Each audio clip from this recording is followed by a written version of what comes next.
नमस्कार, मी पंजाब डक. मी माझ्या शेतात आहे आणि या ठिकाणी एक महाराष्ट्रातल्या शेतकऱ्याला अंदाज देणार आहे. कारण की राज्यामध्ये खूप खूप ठिकाणी काल देखील खूप ठिकाणी गारपीट देखील झाली.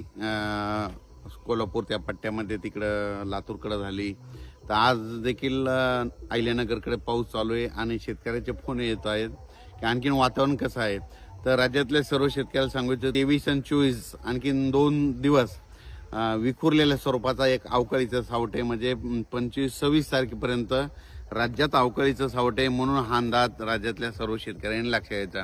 त्याच्यानंतर राज्यामध्ये 27 तारखेपासून राज्यात परत उन्हाचा पारा वाढत जाणार आहे.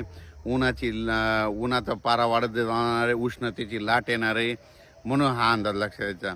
मग सांगायचं झालं तर ही लाट मग उष्णतेची पूर्व विदर्भ, पश्चिम विदर्भ, दक्षिण महाराष्ट्र, उत्तर महाराष्ट्र, कोकणपट्टी, खानदेश सगळीकडं म्हणजे मात्र 26 तारखेच्या नंतर 27 तारखेपासून चांगलं उन्हाचा पारा वाढणार आहे, म्हणून हा अंदाज सर्व शेतकऱ्यांनी लक्षात घ्यायचा.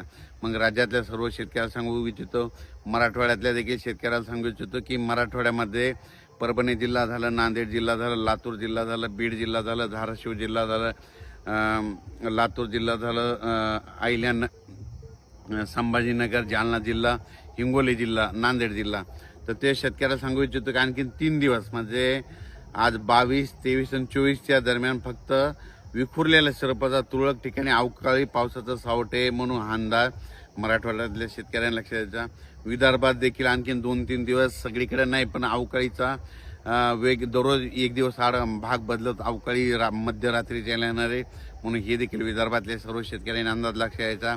त्याच्यानंतर उत्तर महाराष्ट्रातल्या शेतकऱ्याला सांगू इच्छितो की आज 22, उद्या 23, 24, 25 पर्यंत उत्तर महाराष्ट्राकडे समजा इकडं पुणे जिल्हा झालं, समजा अहिल्यानगर जिल्हा झालं, नाशिक जिल्हा झालं, जळगाव जिल्हा झालं, धुळे जिल्हा झालं, ह्या पट्ट्यामध्ये संभाजीनगर पट्ट्यामध्ये आणखीन 3 दिवस वातावरण खराब राहील. म्हणजे सर्वदूर पडणार नाही, फक्त अवकाळीचं सावट राहील, म्हणून आणखी 2-3 दिवस अवकाळी राहणार आहे.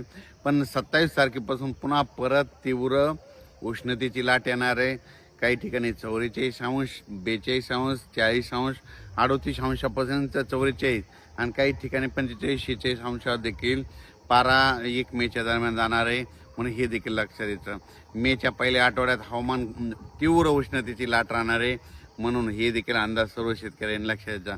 म्हणजे 1 मेपासून परत राज्यात चांगली उष्णता वाढणार आहे, म्हणून हे देखील सर्व शेतकऱ्यांनी लक्षात द्यायचं. आता 26 तारखेच्या नंतर देखील उष्णतेची